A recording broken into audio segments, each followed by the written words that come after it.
Optcha, meus queridos seres de luz, eu me chamo Merida Lucina. Sejam todos muito bem-vindos ao nosso canal Ouve que Evolui. Aqui será o nosso ponto de encontro para ouvir audiobooks de autoconhecimento, mindset, inteligência emocional e outras variedades de áudios que nos ajudam a evoluir. Com o diferencial de ser narrado com voz humana, já peço sua gentileza como troca de energia para se inscrever, deixar o like e ativar o sininho de notificações. Pense e Enriqueça, de Napoleão Hill, capítulo 3. Fé. Visualizar e acreditar que vai alcançar o que deseja. O segundo passo para a riqueza. A fé é o químico-chefe da mente. Quando a fé se mistura com a vibração do pensamento, a mente subconsciente capta essa vibração, traduz para o seu correspondente espiritual e a transmite para a inteligência infinita, como uma oração. As emoções da fé, do amor e do sexo são as mais poderosas de todas as emoções positivas. Quando as três se misturam, tem o efeito de colorir a vibração do pensamento de tal forma que ele imediatamente alcança a mente subconsciente, onde ela se transforma em seu correspondente espiritual, que é a única forma que induz uma resposta da inteligência infinita. O amor e a fé são mediúnicos, ligados ao lado espiritual das pessoas. O sexo é puramente biológico, relacionado apenas ao físico. A mistura ou mescla dessas três emoções tem o efeito de abrir uma linha direta de comunicação entre a mente pensante e finita do homem e a inteligência infinita. Como desenvolver a fé? Agora vamos ver uma afirmação que propiciará uma melhor compreensão da importância que o princípio da autossugestão assume na transformação do desejo em seu equivalente físico ou monetário. A fé é um estado mental que pode ser induzido ou criado pela afirmação ou por instruções repetidas para a mente subconsciente através do princípio da autossugestão. Para ilustrar isso, pense no propósito pelo qual você está presumivelmente lendo esse livro. O objetivo é, obviamente, adquirir a capacidade de transformar o impulso intangível do pensamento, do desejo, em sua contrapartida física, o dinheiro. Seguindo as instruções descritas no capítulo sobre autossugestão e sobre a mente subconsciente, que é o próximo, você poderá convencer a mente subconsciente a acreditar que irá receber o seu pedido e a agir de acordo com essa crença. Então, a sua mente subconsciente lhe devolverá o seu desejo na forma de fé, junto de planos bem definidos para realizá-lo. O método pelo qual se desenvolve a fé, onde ela ainda não existe, é extremamente difícil de se descrever. Quase tão difícil, aliás, quanto seria descrever a cor vermelha para um cego que nunca viu as cores. E não há nada com o que comparar a sua descrição. A fé é um estado mental que você pode desenvolver à vontade depois de ter aprendido a dominar os 13 princípios, porque é um estado mental que se desenvolve voluntariamente pela aplicação e utilização desses princípios. A repetição de palavras de ordem para a mente subconsciente é o único método conhecido de desenvolvimento voluntário dessa emoção, que é a fé. Talvez o significado fique mais claro por meio da seguinte explicação sobre a maneira pela qual, às vezes, as pessoas viram criminosas. Nas palavras de um famoso criminologista, quando uma pessoa entra em contato com o crime pela primeira vez, ela o abomina. Se continuar em contato com o crime por mais algum tempo, ela começa a se acostumar e a tolerá-lo. E se continuar em contato por tempo suficiente, acaba se unindo a ele e sendo influenciada por ele. Isso equivale a dizer que qualquer impulso de pensamento que for repetidamente passado à mente subconsciente é finalmente aceito e incorporado pela mente, que começa a traduzir o tal impulso em seu equivalente físico, da maneira mais prática disponível. Em conexão com isso, pense de novo na afirmação. Todos os pensamentos que receberam uma carga de emoção, que receberam um sentimento e foram misturados com a fé, começam imediatamente a se traduzir em seu equivalente ou contrapartida física. As emoções ou a porção dos pensamentos, composta pelos sentimentos, são os fatores que dão vitalidade e ação aos pensamentos. As emoções da fé, do amor e do sexo, quando misturadas a qualquer impulso da mente, lhes dão maior ação do que qualquer uma delas tomadas sozinhas. Não só os impulsos do pensamento que foram misturados com a fé, mas também aqueles mesclados a qualquer emoção positiva ou negativa, podem atingir e influenciar a mente subconsciente. A partir dessa afirmação, você poderá compreender que a mente subconsciente irá traduzir em seu equivalente físico um pensamento de natureza negativa ou destrutiva com a mesma facilidade, que vai agir com aquela de natureza positiva ou construtiva. E isso explica o estranho fenômeno que milhões e milhões de pessoas vivenciam e que chamam de má sorte ou azar. Há milhões de pessoas que acreditam ter sido condenadas à pobreza e ao fracasso por causa de alguma força estranha sobre a qual elas acreditam não ter controle algum. São elas que criam as próprias faltas de sorte. Por causa dessas crenças negativas, se são captadas pela mente subconsciente e traduzidas num correspondente físico. Este é o lugar adequado para sugerir, mais uma vez, que você pode se beneficiar de qualquer desejo que queira ver transformado num equivalente físico ou monetário, ao passá-lo para a mente subconsciente num estado de crença e de esperança de que essa transformação irá realmente se efetivar. A sua crença ou fé é o elemento que determina a ação da mente subconsciente. Não tem nada que lhe impeça de tapear a mente subconsciente na hora de lhe passar as instruções pela autossugestão, da mesma maneira como eu tapeei a mente subconsciente do meu filho. Para tornar essa trapaça mais realista, comporte-se exatamente como se já estivesse na posse da coisa concreta desejada, na hora de acionar a mente subconsciente. A mente subconsciente vai transformar num correspondente físico pelos meios mais práticos e diretos que estiverem disponíveis para qualquer ordem que receber, num estado de fé de que o pedido realmente será cumprido. Evidentemente, já foi dito o suficiente para propiciar um ponto de partida, do qual se possa, pela prática e através de experiências, desenvolver a capacidade de misturar a fé com qualquer ordem passada à mente subconsciente. A prática faz a perfeição. Ela jamais poderá vir se alguém apenas ler as instruções. Se é verdade que alguém se torna criminoso se associando com o crime, e esse é um fato comprovado, é igualmente verdade que a fé pode ser desenvolvida se sugerirmos voluntariamente à mente subconsciente que nós temos fé. Afinal, a mente acaba adquirindo a natureza das influências que a dominam. Compreenda essa verdade e vai entender por que é fundamental estimular as emoções positivas como a força dominante da sua mente e desencorajar e eliminar as negativas. Uma mente dominada pelas emoções positivas fornece um repositório favorável para aquele estado mental a que chamamos de fé. Uma mente assim dominada pode, a seu bel prazer, dar instruções à mente subconsciente, que as aceitará colocando-as em prática imediatamente. A fé como estado mental que pode ser induzido pela autossugestão. Desde o início dos tempos, os religiosos instigaram os seres humanos que lutavam pela vida a ter fé, nesse ou naquele credo ou dogma, mas não se esforçaram em dizer às pessoas como ter fé. Não declararam que a fé é um estado mental que pode ser induzido pela autossugestão, numa linguagem que qualquer ser humano normal pode entender. Vamos descrever tudo o que se sabe sobre o princípio pelo qual a fé pode ser desenvolvida onde ela ainda não existe. Tenha fé em si mesmo e fé no infinito. Antes de começar, você deve se lembrar mais uma vez de que a fé é o elixir eterno que dá vida, poder e ação ao impulso do pensamento. Essa frase deve ser lida 2, 3, 4 vezes. Deve ser lida em voz alta. A fé é o ponto de partida para toda acumulação de riqueza. A fé é a base de todos os milagres, de todos os mistérios que não podem ser analisados pelas leis da ciência. A fé é o único antídoto conhecido para o fracasso. A fé é o elemento químico que, quando misturado às orações, dá a alguém a comunicação direta com a inteligência infinita. A fé é o elemento que transforma a vibração ordinária do pensamento, criada pela mente finita do homem, no equivalente espiritual.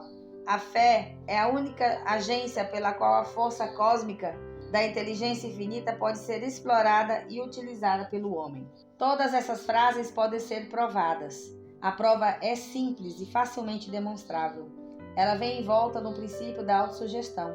Portanto, concentremos nossa atenção no tema da autossugestão. Vamos descobrir o que ela é capaz de fazer. É fato bem conhecido que, no fim das contas, acabamos por acreditar naquilo que ficamos repetindo para nós mesmos, independentemente da afirmação ser verdadeira ou falsa. Se uma pessoa fica repetindo uma mentira inúmeras vezes, ela vai acabar por aceitá-la como verdade. Mais do que isso, vai acreditar que a mentira é verdade. Toda pessoa é o que é por causa dos pensamentos dominantes que ela permite que ocupem sua mente. Pensamentos que a pessoa, por vontade própria, embute na mente e incentiva até mesmo com simpatia, e com as quais ela mistura uma ou mais emoções, constituem as forças motivadoras que controlam diretamente todos os seus atos, movimentos e ações. E aqui vai uma verdade muito significativa. Pensamentos que são misturados com qualquer emoção constituem uma força magnética que atrai, pela vibração no éter, outros pensamentos semelhantes ou relacionados. Um pensamento que é assim magnetizado pela emoção pode ser comparado a uma semente que, quando plantada no solo fértil, germina, cresce e se multiplica repetidamente, até que o que antes era apenas uma sementinha se torna então milhões de sementes do mesmo gênero. O éter é uma grande massa cósmica de forças vibratórias eternas. Ele se constitui tanto de vibrações destrutivas quanto de construtivas. O tempo todo ele transporta as vibrações do medo, da pobreza, da doença, do fracasso e da tristeza. Também as vibrações da prosperidade, da saúde, do sucesso e da felicidade, com a mesma certeza que carrega o som de centenas de arranjos musicais e centenas de vozes humanas, todas mantendo a própria individualidade e identidade pelas ondas do rádio. Desse grande armazém que é o éter, a mente humana está constantemente atraindo vibrações que se harmonizam com o que a domina. Qualquer pensamento, ideia, plano e objetivo que alguém mantém na cabeça atrai pelas vibrações do éter uma série de outros semelhantes, somando esses pensamentos afins à sua própria força e crescendo até se tornarem os mestres motivadores e dominantes da pessoa que os guardou na mente. Agora voltemos ao ponto de partida e nos informemos como a semente original de uma ideia, plano ou objetivo pode ser implantada na mente. Essa é uma informação bem simples. Qualquer ideia, plano ou objetivo pode ser implantado na cabeça através da repetição dos pensamentos. É por isso que eu pedi que você declarasse por escrito seu maior objetivo, ou alvo principal definido, armazenando-o na memória e repetindo suas palavras, em alto e bom som todos os dias até as vibrações sonoras chegarem à mente subconsciente. Nós somos o que somos por causa das vibrações do pensamento que captamos e registramos pelos estímulos do nosso ambiente diário. Prometa se livrar de todas as influências de qualquer ambiente desagradável e construir sua vida como bem entender. Se fizer uma lista das coisas boas e ruins que você guarda na mente, vai descobrir que sua maior fraqueza é a falta de autoconfiança. Essa deficiência pode ser vencida e a timidez traduzida em coragem com a ajuda do princípio da autossugestão. A aplicação desse princípio pode ser feita por um simples arranjo de impulsos de pensamentos positivos redigidos num papel, decorados e repetidos, até se tornarem parte do material de trabalho da faculdade subconsciente de sua mente. Fórmula da autoconfiança. Primeiro, eu sei que disponho da capacidade de atingir aquele que é o objetivo definido na minha vida. Por isso, eu exijo de mim mesmo uma ação continuada e perseverante para atingi-lo. E aqui eu me comprometo a empreender essas ações. Segundo, estou ciente de que os pensamentos dominantes da minha mente vão acabar se reproduzindo em ações físicas no mundo exterior e gradualmente vão se transformar em realidade física. Por isso, durante 30 minutos por dia, vou concentrar os meus pensamentos em imaginar a pessoa que quero ser, criando assim na minha mente um quadro mental bastante nítido. Terceiro, eu sei que pelo princípio da autossugestão, qualquer desejo que eu mantenha persistentemente na mente vai acabar encontrando uma maneira de se expressar e de obter, por algum meio prático, o objetivo que o apoia. Por isso vou dedicar 10 minutos diários do meu tempo para exigir de mim mesmo que eu desenvolva a autoconfiança. Quarto, eu tenho uma descrição muito clara e escrita do meu objetivo principal, definido, e nunca vou parar de tentar, até ter desenvolvido autoconfiança suficiente para alcançá-lo. Quinto, reconheço plenamente que nenhuma riqueza ou posição social é duradoura, a não ser que tenha sido construída em cima de verdade e de justiça. Por isso não vou me meter em nenhum negócio que não beneficie a todos que ele irá afetar. Vou conseguir atrair as forças que desejo utilizar e a cooperação dos outros. Vou induzir os outros a me servirem, por causa da minha própria vontade de servir os outros. Vou eliminar o ódio, o ciúme, a inveja, o egoísmo e o cinismo da minha vida, desenvolvendo o amor por toda a humanidade, porque sei que uma atitude negativa em relação aos outros nunca haverá de me trazer sucesso. Vou fazer com que os outros acreditem em mim, porque eu também vou acreditar neles e em mim mesmo. Vou assinar essa fórmula com o meu nome, decorá-la e repeti-la em voz alta uma vez por dia, acreditando plenamente que ela irá influenciar gradativamente os meus pensamentos e ações, de modo que eu me torne uma pessoa autoconfiante e bem-sucedida. Por trás dessa fórmula está uma lei da natureza, que homem algum até agora foi capaz de explicar. Uma lei que desafia os cientistas através dos tempos. Os psicólogos chamam essa lei de autossugestão e deixam por isso mesmo. O nome que se dá a essa lei não tem importância. O importante é que ela funciona pela glória e pelo sucesso da humanidade, se utilizada construtivamente. Por outro lado, se o uso for destrutivo, ela trará ruína com a mesma facilidade. Nessa afirmação, podemos encontrar uma verdade muito significativa. Aqueles que se afundam nas derrotas e terminam a vida pobres, tristes e se lamentando, obtêm esse resultado por causa da aplicação negativa do princípio da autossugestão. A causa pode ser encontrada no fato de que todos os impulsos de pensamento têm a tendência de se vestir com o equivalente físico. A mente subconsciente, o laboratório químico onde todos os impulsos de pensamento são combinados e preparados para se traduzirem em realidade física, não faz distinção entre os impulsos de pensamento construtivos e destrutivos. Ela trabalha com o material que lhe damos, por meio dos impulsos de pensamento. A mente subconsciente vai transformar em realidade um pensamento originado no medo com a mesma facilidade com que vai transformar em realidade um pensamento originado na fé e na coragem. As páginas da clínica médica são cheias de ilustrações de casos de suicidas autossugestivos. Uma pessoa pode cometer suicídio por meio de autossugestões negativas, tanto quanto de qualquer outra maneira.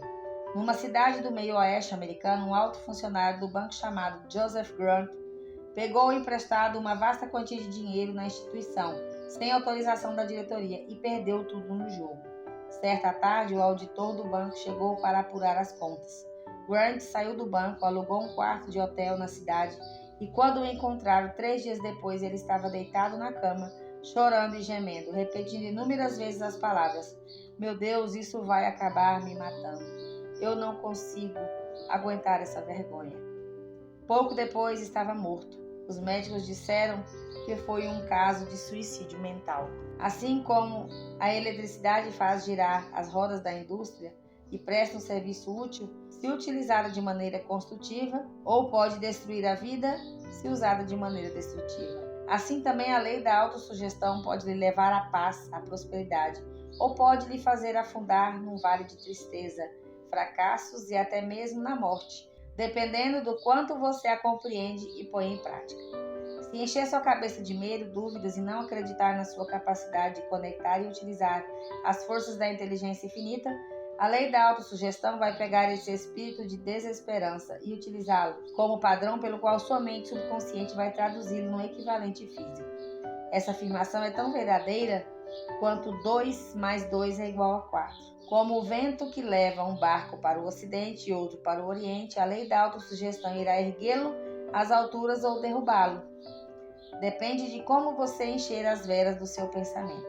A lei da autossugestão, pela qual qualquer pessoa pode atingir realizações de tal tamanho que chegam a desafiar a imaginação, é descrita nos seguintes versos: se você pensa que será derrotado, então já está derrotado.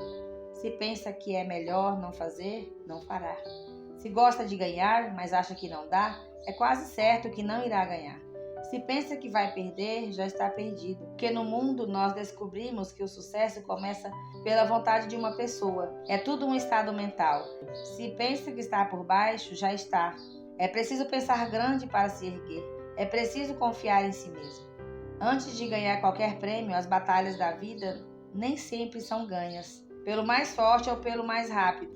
Mais cedo ou mais tarde, aquele que vence é aquele que pensa: eu vou conseguir. Observe as palavras em itálico e verá o significado profundo que o poeta tinha em mente. Em algum lugar da Constituição, talvez nas células do cérebro, está adormecida a semente da realização, que, se for despertada e posta em ação, lhe alçará às alturas que você jamais pensou em atingir. Assim como um músico de primeira linha consegue extrair os mais belos acordes de um violino, você também pode despertar o gênio que jaz adormecido em seu cérebro e fazer com que ele lhe guie na direção de qualquer meta que deseja atingir. Abraham Lincoln sempre fracassou em tudo que tentou, até bem depois dos 40 anos.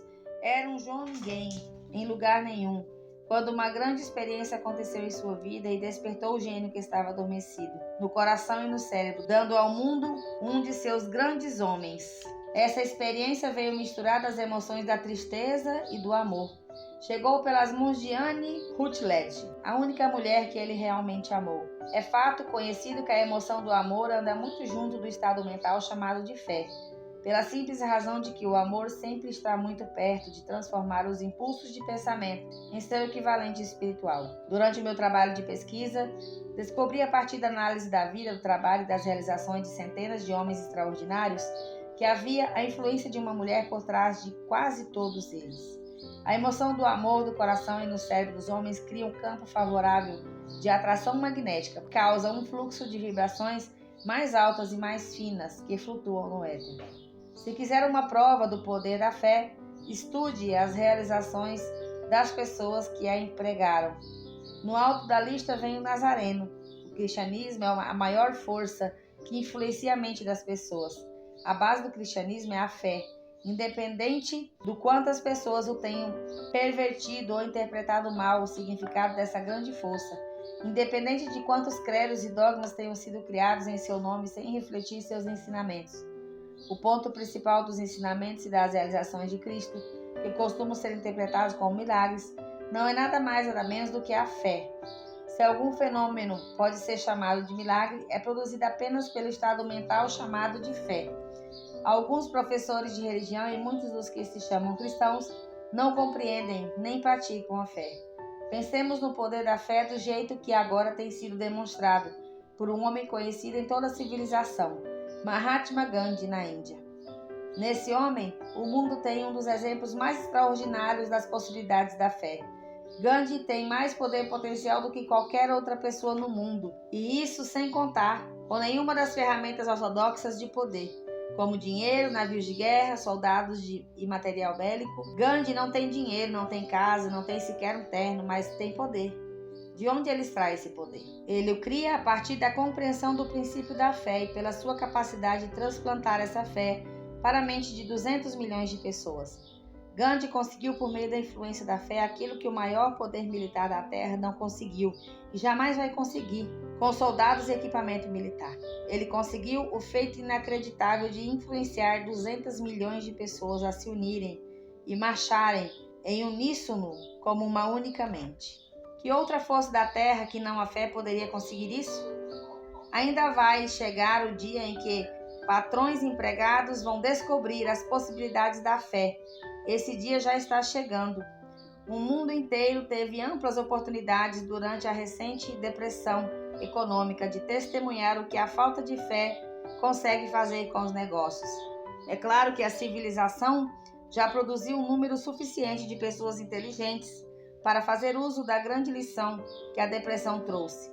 Durante a depressão, o mundo teve provas cabais de que o medo generalizado paralisa as máquinas das fábricas e os negócios em geral.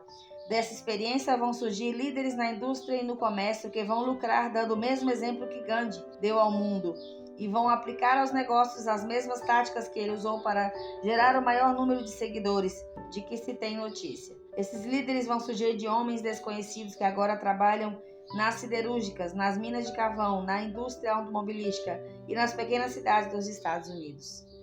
Que ninguém se engane, as empresas vão passar por mudanças. Os métodos do passado, baseados nos vetores econômicos da força bruta e do medo, vão ser substituídos por melhores práticas de fé, cooperação. Aqueles que trabalham bem vão receber mais do que salário, vão receber dividendos das empresas, tanto quanto os que fornecem o capital. Mas primeiro vão ter que dar mais aos empregadores e parar de fazer picuinhas e barganhar pela força à custa do público. Eles precisam conquistar o direito de ganhar dividendos. Além do mais, e isso é o mais importante de tudo, elas vão ser comandadas por líderes que compreendem e aplicam os princípios empregados por Mahatma Gandhi. É somente dessa maneira que os líderes vão obter dos comandos o espírito de completa cooperação, que constitui a forma mais poderosa e duradoura de poder. A magnífica era das máquinas em que vivemos e que só está começando tirou a alma das pessoas. Os líderes passaram a comandar os homens como se fossem peças frias de maquinaria. Foram obrigados a fazer isso por operários que barganharam, a custo de todos os envolvidos, a receber e não dar. A palavra de ordem do futuro vai ser a felicidade humana. E quando nesse estado mental for atingido, a produção vai cuidar de si mesma com mais eficiência do que qualquer coisa que tenha sido obtida sem que os homens misturem a fé e o interesse pessoal com o trabalho. Por causa da necessidade de fé e cooperação para operar numa loja ou fábrica, vai ser interessante e lucrativo analisar um evento que fornece excelente compreensão do método pelo qual industriais e comerciantes acumulam vastas fortunas ao dar antes que possam receber. O acontecimento escolhido como ilustração remonta ao ano 1900, quando a United States Steel Corporation estava em formação. Ao ler essa história, lembre-se dos fatos fundamentais e vai entender como é que as ideias se convertem em grandes fortunas. Em primeiro lugar, a enorme United States Steel Corporation nasceu na mente de Charles M. Schwab na forma de uma ideia que ele gerou na imaginação. Em segundo lugar, ele botou fé nessa ideia. Em terceiro, ele formulou um plano para transformar a ideia numa realidade física e financeira. Em quarto, colocou o plano em prática, fazendo um famoso discurso no University Club. Quinto, ele aplicou e deu seguimento ao plano com persistência e apoiou numa decisão firme de vê-lo se transformar em realidade. Sexto, ele preparou o caminho para o sucesso, mediante um desejo ardente de ser bem-sucedido. Se você é uma daquelas pessoas que sempre se perguntam como é que as grandes fortunas são acumuladas, a história da criação da United States Steel Corporation vai ser muito esclarecedora. Se duvida que as pessoas podem pensar em enriquecer, essa história vai dissipar suas dúvidas, porque você vai poder ver claramente na história da Universal Steel a aplicação da maioria dos 13 princípios que este livro descreve. A impressionante descrição do poder de uma ideia foi narrada dramaticamente por John Lowell no New York World Telegram, que reproduzimos aqui com sua permissão. Um belo discurso para angariar $1 bilhão.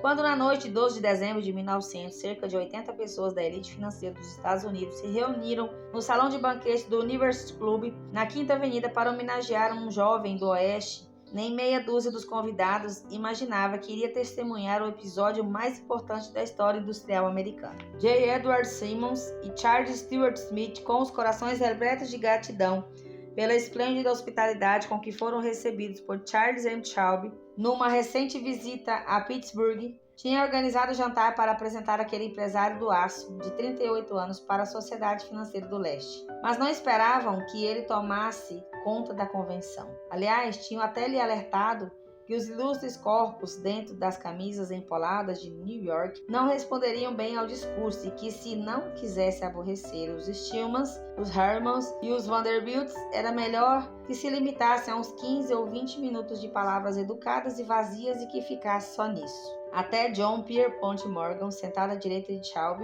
como uma espécie de majestade imperial, só pretendia dar o ar da graça rapidamente. E no que dizia respeito à imprensa e ao público em geral, a ocasião era tão sem importância que sequer foi mencionada nos jornais no dia seguinte. E assim, os dois anfitriões e os ilustres convidados terminaram a habitual refeição de 7 ou 8 pratos. Havia pouca conversa e o pouco que havia era contida. Poucos banqueiros e corretores conheciam Schwab, cuja carreira florescera às margens do Monongahela. Mas antes que a noite acabasse, todos eles, inclusive o mestre do dinheiro Morgan, tinham sido tornados de roldão. E um bebê de $1 bilhão, a United States Steel Corporation, havia sido concebido. Talvez seja uma pena para a história que não haja registro do discurso que Charles Schwab fez naquele jantar. Ele repetiu alguns trechos dias depois, num encontro semelhante com banqueiros de Chicago, e posteriormente, quando o governo abriu um processo para dissolver o truste do aço, ele deu sua primeira versão do púlpito da testemunha, dos comentários que levaram Morgan a se lançar num frenesi de atividades financeiras. Porém, é provável que tenha sido um discurso caseiro, com certa quantidade de erros de gramática. As sutilezas da língua nunca incomodaram Schwab, cheio de frases de efeito e pitadas de inteligência. Mas fora isso, ele exerceu uma força poderosa sobre o capital estimado em $5 bilhões, ali representado pelos comensais. Depois que terminou, e com os presentes ainda enfeitiçados pelo discurso, embora Schwab tenha falado por 90 minutos, Morgan levou o orador a uma janela mais afastada, onde, balançando as pernas de cima de poltronas altas e desconfortáveis, eles conversaram por mais 1 hora. A magia da personalidade de Schwab tinha sido ligada com força total. Mas o mais importante e duradouro foi o plano completo e detalhado que ele propôs para o crescimento da US Steel. Muitas outras pessoas já haviam tentado despertar o interesse de Morgan para formar um truste de aço, dos mesmos moldes dos trustes de biscoitos, aros e arames, açúcar, borracha, petróleo ou chicletes. John Gates, o jogador, já tinha lançado a isca, mas Morgan não confiava nele. Bill e Jim Moore, rapazes de Chicago e agiotas que tinham montado um truste de fósforos e uma empresa de biscoitos, tinham tentado e fracassado. Albert Gary, um advogado hipócrita, quis fazer o mesmo, mas não tinha envergadura suficiente para impressionar. A oratória de Chaube alçou J.P. Morgan às alturas de onde ele poderia vislumbrar os resultados sólidos do mais ousado empreendimento financeiro que já havia concebido. Mas antes, o projeto sempre fora visto como um sonho delirante, típico de pessoas que querem ganhar dinheiro rápido. O magnetismo financeiro que na geração passada começara a atrair milhares de empresas pequenas e às vezes mal administradas, de modo a formar conglomerados que diminuísse a concorrência, tinha se tornado viável no mundo do aço graças aos artifícios de um jovial pirata dos negócios chamado John Gates. Ele já tinha formado a American Steel and Wire Company a partir de uma série de empresas menores e, juntamente com Morgan, criara a Federal Steel Company. A National Tube e a American Bridge eram mais duas empresas de Morgan, e os irmãos Moore tinham saído dos negócios dos fósforos e dos biscoitos para formar o grupo American, Tin Plate, Steel Hoop, Sheet Steel e a National Steel Company. Mas ao lado do gigantesco truste vertical de Andrew Carnegie, que pertencia e era administrado por 53 sócios, esses arranjos menores não passavam de picuinha. Podiam se juntar o quanto quisessem, mas todos eles juntos não poderiam. Tiraram um naco das empresas de Carnegie e Morgan sabia disso. O velho e excêntrico escocês também sabia. Da gloriosa grandeza do Skibo Castle, ele via, às vezes divertindo-se, às vezes ressentido, as tentativas das empresas menores de Morgan de conquistar uma parte dos negócios dele. Quando essas iniciativas ficaram ousadas demais, a calma de Carnegie acabou se transformando em raiva e retaliação. Ele decidiu copiar cada indústria que seus rivais possuíam. Até aqui, ele nunca se interessara por arames, canos, aros ou chapas de metal. Muito pelo contrário, ficava feliz em vender o aço bruto para essas empresas e deixar que elas o forjassem do jeito que bem entendessem. Agora, com Chaube como seu primeiro e competente braço direito, ele planejava encurralar seus inimigos contra a parede. Pois foi assim que, no discurso de Charles Chaube, Morgan viu a resposta para o problema dos conglomerados. Um truste sem Carnegie, o maior de todos os gigantes. Não seria um truste de verdade, e sim um pudim de ameixa, como disse um escritor sem as ameixas. O discurso de Chaube na noite de 12 de dezembro de 1900, sem dúvida, fez a conclusão, embora não a promessa, de que o grande império de Carnegie poderia ser levado para baixo da tenda de Morgan. Falou do futuro que o aço teria no mundo, da reorganização que traria mais eficiência, da especialização, do desaparecimento das fábricas mal administradas e da concentração dos esforços naquelas que eram bem gerenciadas, da economia do transporte de minério, de ferro, da economia das despesas gerais e administrativas, da captura dos mercados estrangeiros. Mais do que isso, ele disse aos aventureiros ali, entre eles, onde é que estavam, os erros de pirataria a qual haviam se acostumado. O objetivo deles, silenciou, era o de querer criar monopólios, aumentar os preços e se remunerarem com gordos dividendos por esse privilégio. Chaube condenou esse sistema de maneira mais veemente. Essa era uma política míope, disse aos ouvintes, porque restringia o mercado numa época em que tudo gritava que haveria uma expansão. Ao baratear o custo do aço, argumentou, um mercado cada vez maior seria criado. As empresas imaginariam mais usos que o produto e boa parte do comércio mundial seria capturado. A propósito, embora não soubesse disso, Chaube era um apóstolo da moderna produção de massa. E com isso o jantar no University Club chegou ao fim. Morgan foi para casa para pensar nas róseas previsões de Chaube. E este voltou a Pittsburgh para administrar a siderúrgica de W. Andrew Carnegie, enquanto Gary e os outros voltaram aos painéis da bolsa para apostar um pouco na expectativa dos próximos movimentos. E não demoraram a acontecer. Morgan só precisou de uma semana para digerir o banquete racional que Chaube tinha colocado à sua frente. Quando se assegurou que não teria nenhuma indigestão financeira, mandou chamar Chaube e viu que o rapaz estava meio arredio. O Sr. Carnegie indicou Chaube. Não ia ficar muito feliz se soubesse que o confiável presidente de sua empresa estava flertando com o imperador de Wall Street, uma rua em que Carnegie nunca quisera entrar. Então, foi sugerido por John Gates, agindo como intermediário, que se Chaube por acaso estivesse no hotel Bellevue, em Filadélfia, era capaz de J.P. Morgan também estar lá. Quando Chaube chegou, no entanto, Morgan estava convenientemente doente em sua residência nova-iorquina e então instado por um convite urgente de Morgan. Chaube dirigiu-se a Nova York e se apresentou na porta da biblioteca do financista. Agora, alguns historiadores econômicos defendem a tese de que desde o início o cenário fora preparado por Andrew Carnegie, que o jantar de Chaube, o famoso discurso da reunião de domingo à noite entre Chaube e o rei do dinheiro, tudo isso fora arranjado pelo astuto escocês. Mas na verdade aconteceu justamente o contrário. Quando Chaube foi chamado para sacramentar o negócio, ele sequer sabia se o chefinho, como chamava o Andrew, ouviria uma proposta de venda, especialmente por um grupo de homens que Andrew considerava dotados de algo menos que sagrado. Mas Chaube levou à sala de reunião 6 páginas de números finamente grafados na letra dele, que representavam na sua cabeça o valor físico e a capacidade de geração de lucro de cada siderúrgica que ele via como uma estrela fundamental no novo firmamento do aço. 4 homens passaram a noite debruçados sobre os números. O chefe evidentemente era Morgan, que sempre acreditara firmemente em seu direito divino ao dinheiro. Com ele estava seu aristocrático sócio Robert Bacon, professor e cavalheiro.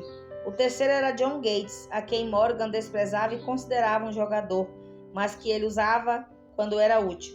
E o quarto era Chaube, que sabia mais do processo de produzir e vender aço do que qualquer grupo de pessoas vivas. Por toda a reunião, os números do homem de Pittsburgh jamais foram questionados. Se ele dizia que tal empresa valia tanto, então valia aquilo mesmo. Também insistiu que só deveriam entrar no conglomerado as fábricas que ele indicara. Havia concebido um conglomerado onde não haveria 2 unidades iguais, nem mesmo para satisfazer a ganância de certos amigos que queriam descarregar suas empresas sobre os ombros de Morgan. Por isso ele deixou de fora, porque quis uma série de grandes empresas nas quais as focas e os carpinteiros de Wall Street haviam deitado os olhos famintos. Quando o dia amanheceu, Morgan se levantou e alongou as costas. Restava apenas uma pergunta. Você acha que pode convencer Carnegie a me vender? Posso tentar, respondeu Chaube. Se você conseguir convencê-lo, eu pego daí. Até ali tudo bem, mas será que Carnegie venderia? E quanto é que ele iria pedir? Chaube imaginava algo em torno de 320 milhões de dólares. E como seria o pagamento? Ações ordinárias ou preferenciais? Títulos, dinheiro? Ninguém conseguiria levantar um terço de $1 bilhão em dinheiro. Houve uma partida de golfe em janeiro no campo congelado em Westchester, com Andrew todo enrolado em agasalhos para se proteger do frio e Charlie falando dos borbotões, como sempre, para levantar sua moral. Mas não se falou em negócios até que os dois se sentaram no calor aconchegante do sítio que Carnegie tinha ali perto. E então, com o mesmo poder de persuasão com que havia hipnotizado 80 milionários no University Club, Chaube despejou as promessas brilhantes de uma aposentadoria confortável de inúmeros milhões para satisfazer a todos os caprichos sociais do velho homem. Carnegie se rendeu, escreveu um número num pedaço de papel e disse: tudo bem, esse é o valor pelo qual eu estou disposto a vender. O número era cerca de 400 milhões de dólares e chegou-se a ele pegando 320 milhões de dólares que Chaube tinha levado como proposta inicial e acrescentando 80 milhões para representar o valor que o capital havia crescido nos 2 anos anteriores. Posteriormente, no deck de um transatlântico, o escocês choramingou para Morgan. Como eu queria ter pedido mais 100 milhões de dólares. Se tivesse pedido, teria levado, riu Morgan animado. Houve toda uma agitação, é claro.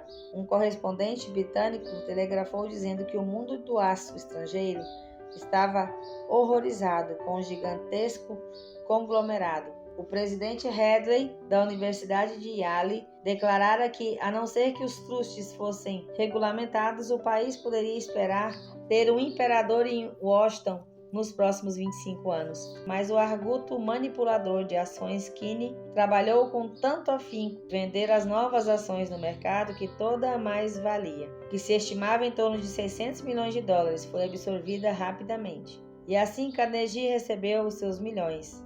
O sindicato Morgan tinha ganhado 62 milhões de dólares para seu trabalho. E os meninos de Gates e Gary também ganharam seus milhões. E Chaube, aos 38 anos, recebia a recompensa. Virou o presidente da nova empresa e continuou no comando até 1930. A história dramática do grande negócio que você acabou de acompanhar foi incluída neste livro porque é uma ilustração perfeita do método pelo qual o desejo pode ser transformado num equivalente físico. Imagino que alguns leitores vão questionar essa afirmação de que um simples desejo inatingível possa se converter num equivalente físico. Sem dúvida, alguns vão dizer, não se pode converter um nada em alguma coisa. A resposta é a história da United States Steel. Essa organização gigantesca foi criada na mente de um único homem. O plano pelo qual a organização conseguiu as siderúrgicas que lhe dariam estabilidade financeira foi concebido na mente do mesmo homem. Sua fé, seu desejo, sua imaginação e perseverança foram os verdadeiros ingredientes por trás da United States Steel. As usinas e os equipamentos adquiridos pela corporação, depois que ela passou a ter existência jurídica, foram meramente incidentais. Mas uma análise criteriosa revelará o fato de que o valor estimado das propriedades adquiridas pelo conglomerado se valorizou em cerca de 600 milhões de dólares, simplesmente quando todos os negócios foram consolidados sob uma mesma administração. Colocando de outra maneira a ideia de Charles Chaube, com a fé que ele transmitiu às mentes de J.P. Morgan e aos demais, foram vendidas no mercado com um lucro de cerca de 600 milhões de dólares, nada insignificante para uma simples ideia. O que aconteceu a alguns dos homens que ganharam os seus milhões não vem ao caso aqui. O importante nesse fantástico empreendimento é que ele serve como prova inquestionável do quanto a filosofia descrita nesse livro funciona, porque essa é a filosofia que regeu toda a transação. Além do mais, o quanto essa filosofia é prática foi confirmado pelo fato de que a Interstate Steel prosperou e se tornou uma das empresas mais poderosas dos Estados Unidos, empregando milhares de pessoas, desenvolvendo novos usos para o aço e abrindo novos mercados, provando assim que os 600 milhões de dólares em lucros produzidos pela ideia de Chaube foram muito bem ganhos. Toda riqueza começa na forma de um pensamento. A quantia só é limitada pela cabeça da pessoa que põe esse pensamento em ação. A fé remove as limitações. Lembre-se disso quando estiver pronto para negociar com a vida o que você vier a pedir, como o preço de passar por ela. Lembre-se também de que o homem que criou a Interstate Steel Corporation era praticamente um desconhecido na época. Não passava de um empregado devotado de Andrew Carnegie, até dar à luz sua famosa ideia. Depois disso, ele logo se elevou a uma posição de poder, fama e riqueza. A mente não tem limites, exceto o que nós estabelecemos. Tanto a pobreza quanto a riqueza são resultados dos pensamentos. Agora, deixa aqui nos comentários o que essa leitura de hoje trouxe de despertar na tua mente. Qual foi o insight que você recebeu durante esse áudio? Em que ele tem te ajudado a desenvolver a tua evolução? Deixa aqui também nos comentários o seu feedback em relação ao nosso trabalho. Como esse trabalho tem te ajudado? O que você está achando desse trabalho? Não esquece de deixar o seu like, de se inscrever no canal e ativar o sininho de notificações. Te espero no próximo áudio. Beijos de luz. Namastê. Gratidão.